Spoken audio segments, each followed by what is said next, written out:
Eto na nga mga chong, marami tayong basketball updates. Rondae Hollis Jefferson, bakit nagpasalamat sa Barangay Ginebra? Ano na nga ba ang susunod na plano ni Justin Brownlee? Magre-retire o magpapatuloy pa ba? Sa nakalipas nga na Game 7 Finals kagabi ay bigo etong si Justin Brownlee na muling mabigyan ng kampyonato ang kanyang kupunan. Pero ibinigay nga ni Brownlee ang lahat ng kanyang makakaya hanggang dulo, kung saan napuwersa pa niya nga sa overtime matapos yung kanyang clutch 3-point shot. Nagtala nga itong si JB ng double-double performance na 28 big points, 10 rebounds with 3 assists. Napakaganda nga ng ipinakitang performance netong si JB sa kabila yan ng kanyang injury. Inako nga netong si Brownlee yung pagkakatalo ng kanilang kupunan dahil sa kanilang lapses at turnovers sa overtime.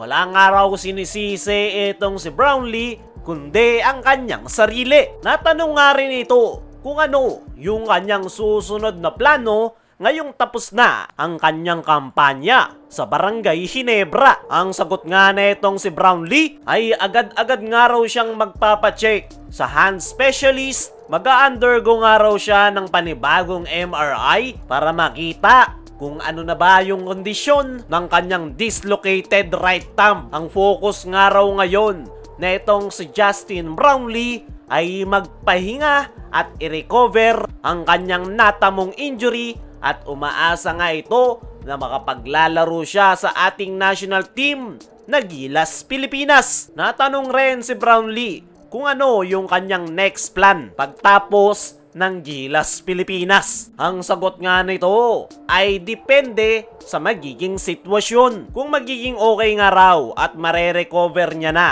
yung kanyang injury, ay possible raw na maglaro muna siya overseas. Isang araw yan sa kanyang mga options sa ngayon. Pero ang pinaka-priority talaga netong si Justin Brownlee ay magpahinga muna at mag-recover dahil malaking araw yung chance na magkakaroon ng surgery sa kanyang kamay. Ang target nga ngayon ni Brownlee ay 1 to 2 months recovery at nakadepende nga daw dyan kung ano yung kanyang magiging plano. Ang pinaka-importante daw talaga ngayon kay Brownlee ay makapagpahinga. Para sa akin mga chong, ay deserve ni Justin Brownlee na pagpahinga. Napakarami na nga nitong naitulong sa Barangay Ginebra maging sa ating national team na Gilas Pilipinas. Saktong-sakto, all Filipino ang paparating na conference. Kaya naman, hindi kinakailangang maghanap ng another import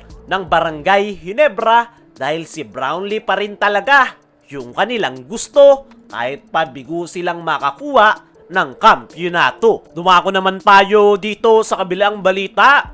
Rondae Hollis Jefferson, bakit nagpasalamat sa Barangay Ginebra? Eto ngang si RHJ mga chong ay ang masasabi ng karamihan na kryptonite ng Barangay Ginebra dahil natatatluhan niya na nga ang Barangay Ginebra sa PBA Finals. At matapos makuha ni RHJ ang kanyang ikatlong kampyonato ay nabanggit nga nito sa kanyang naging latest interview na nagpapasalamat ito sa Barangay Ginebra dahil sa napakagandang experience na kanyang nakuha. Nabanggit nga na itong si RHJ na memorable yung naging Game 7 Finals dahil yan nga raw yung kanyang kauna-unahang Game 7 series na kanyang nalaruan. Nagpapasalamat niya ito sa Barangay Ginebra dahil sa great competition nga raw yung kanilang ipinakita. Alam nga raw na itong si RHJ